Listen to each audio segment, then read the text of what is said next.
നമ്മളെ സമൂഹത്തിൽ ഒരു പ്രശ്നം ഉണ്ടാക്കുന്ന ഒരു എലമെന്റാണ് ഈ മതം എന്ന് പറയുന്നത്. ഞാൻ അതിന് വിളിക്കാറ് പേപ്പട്ടി മതം എന്നാണ്.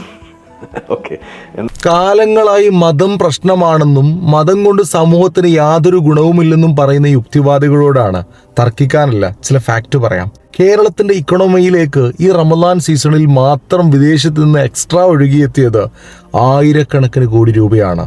RBI ഡാറ്റ പരിശോധിച്ചാൽ ഇത് ആർക്കും ബോധ്യപ്പെടും. ഫിത്ർ സക്കാത്ത് നൽകുന്നതിലൂടെ മാത്രം ഏകദേശം 380 കോടിയുടെ അരിയാണ് പാവപ്പെട്ടവന്റെ അടുക്കളകളിലേക്ക് എത്തിയത്. ഇതിനു വേണ്ട അരി പല മതസ്ഥരുടെ കടകളിൽ നിന്നും വാങ്ങിയതാണ്.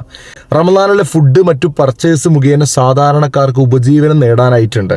സക്കാത്തും മറ്റു ചാരിറ്റികളും വഴി വിതരണം ചെയ്യപ്പെട്ട കോടികൾ വേറെയുമുണ്ട്. ഒരു യുക്തിവാദിയെ സംബന്ധിച്ചിടത്തോളം ബിസിനസ് ബേസിൽ ചിന്തിച്ചാൽ മറ്റൊരാൾക്ക് വെറുതെ നൽകുക എന്ന് പറയുന്നത് അത് ലോസ് ആണ്.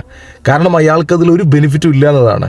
എന്നാൽ വിശ്വാസിയെ സംബന്ധിച്ചിടത്തോളം ദൈവപ്രീതി കിട്ടുമെന്ന ഉറച്ച ബോധ്യം അദ്ദേഹത്തിന് കൂടുതൽ കൊടുക്കാൻ പ്രേരിപ്പിക്കുകയാണ്. സ്വന്തം പോക്കറ്റിൽ നിന്ന് 5 രൂപ പോലും സമൂഹത്തിന് നൽകാത്തവരാണ് കോടികൾ നൽകുന്ന വിശ്വാസികളോട് നിങ്ങളെ കൊണ്ട് എന്ത് ഗുണമെന്ന് ചോദിക്കുന്നത്.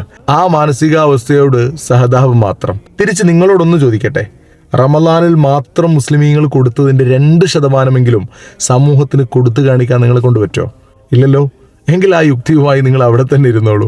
ഞങ്ങൾക്ക് പലരുടെയും പട്ടിണി മാറ്റാനുണ്ട്. കാരണം മതം പഠിപ്പിച്ചത് അതാണ്.